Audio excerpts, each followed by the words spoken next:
আসসালামু আলাইকুম। আমি আনা আজিজা উদ্দিন। আমার হাজবেন্ড ফখরুল ইসলাম মিঠু ভারপ্রাপ্ত সভাপতি ছিলেন 22 সাল থেকে 25 সাল পর্যন্ত। আমার হাজবেন্ড গত 17 বছরে 32টা মামলার আসামি হয়েছে। গত 17 বছরে আমি বলতে পারবো না ও কত রাত বাসায় ছিল, ম্যাক্সিমাম টাইমই বাহিরে ছিল, কারণ পলাতক অবস্থায় থাকতে হতো। পুলিশ আসতো, র্যাব আসতো, ডিবি আসতো, আমার বাসায় কন্টিনিউ আসতো। আমার বাচ্চারা পর্যন্ত এই জন্য প্রচুর নির্যাতিত হয়েছে।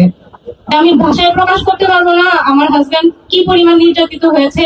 আওয়ামী লীগ সরকারের, ফ্যাসিস্ট সরকারের হাতেও আমার হাজবেন্ড অনেকবার নির্যাতিত হয়েছে, অনেকবার হসপিটালাইজড হয়েছে। আর গত 17 বছর যাবৎ সে 3বার কারাবরণ করেছে। 14 সালে ফেব্রুয়ারি থেকে এপ্রিল পর্যন্ত সে জেল খাটছে। তখন হাজী ইয়াসিন ভাই আমাদের পরিবারের পাশে ছিল এবং প্রত্যেকটা মামলা থেকে শুরু করে ওর টিসিতে টাকা দেওয়া, ওর মেডিকেল দেখা, সবকিছুতে হাজী ইয়াসিন ভাই সাপোর্ট করেছে। যখন ওকে কোর্টে আনতো তখন আমি জিজ্ঞেস করতাম যে ভাই ওকে তো কোর্টে আনতেছে, কি করব? বলতো যে বোন টেনশন করো না, আমার উকিল আছে, তুমি টেনশন করো না।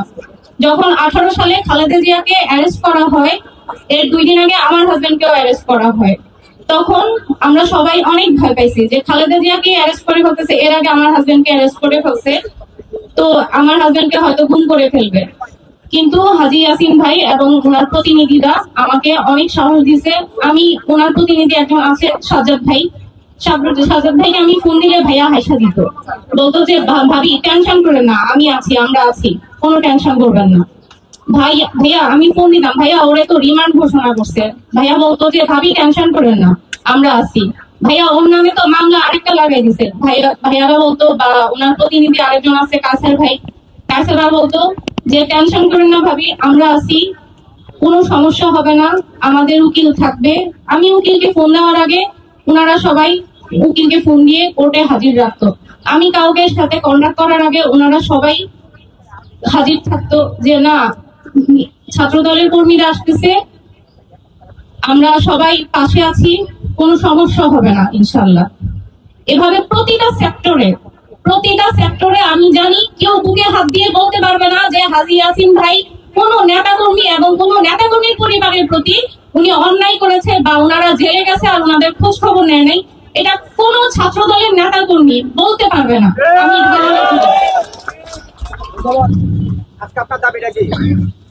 আমার দাবি, জনাব তারেক রহমান বলে যে আমার থেকে দেশ বড়, আমার থেকে দল বড়, আমাদের দল থেকে দেশ বড়।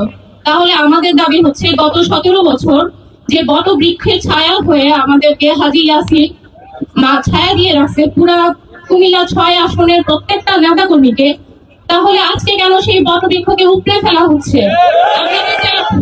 আমরা তো চাই এই বট বৃক্ষকে উপড়ে না ফেলে বট বৃক্ষকে আমাদের ছায়া তলে রাখুক, আমরা সবাই আশ্রয় নেই এই বট বৃক্ষের ছায়া তলে।